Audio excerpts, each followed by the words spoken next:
May Allah subhanahu wa ta'ala grant us all goodness. I have a lot to say.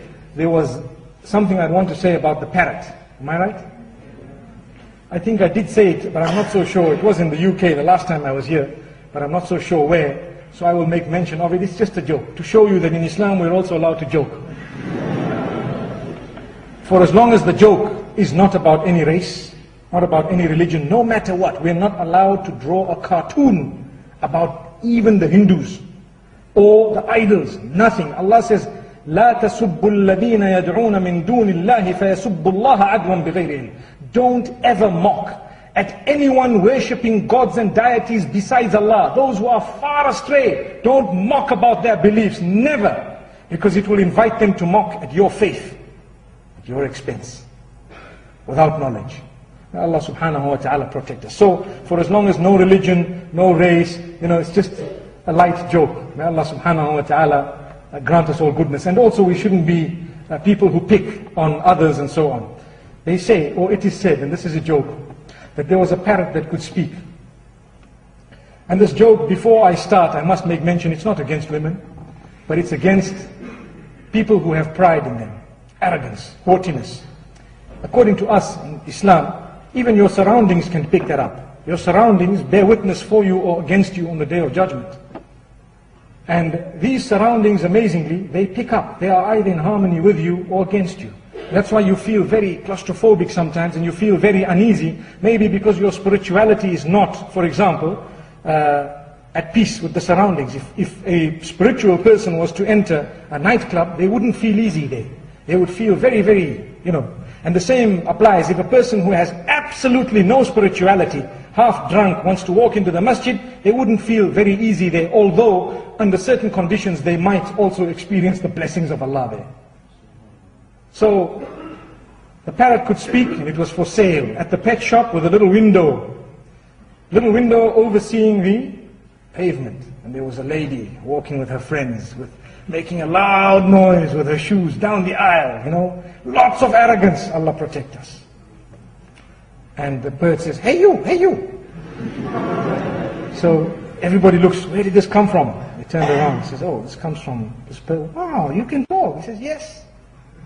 The bird says, yes. The parrot says, yes. So the parrot looks at this woman who was absolutely arrogant and says, you're ugly. Woo, that was bad. She was so embarrassed, very upset, naturally so. And she decided to walk away, blurting a few words and gone. The following day she comes back, the same thing happens. Hey you, hey you. She says, oh no. So she looks there, she hadn't changed her ways. She's still the same arrogance. And the parrot says, you're ugly. She decided, no, I'm going into this shop and I'm waiting for it to open and I want to take these guys to court. So she goes in and she starts tackling the owner. This parrot, I want to sue it for defamation. I want to sue it for this and for that and what.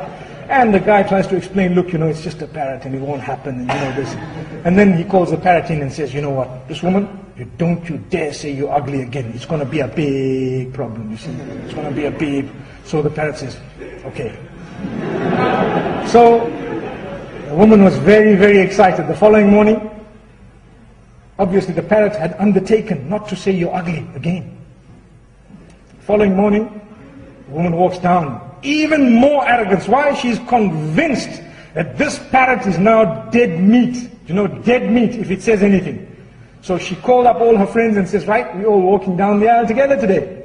Okay, that's fine, let's go. And she walks with lots of arrogance. She hadn't changed. All she needed to do is just calm down a little bit. And the parrot would have left her. And the parrot's looking very scared, shaking, sees her walking past, doesn't say anything. And then suddenly, as she crosses, the parrot says, hey you, hey you. She says, what? She looks back and says, what? The parrot says, you know.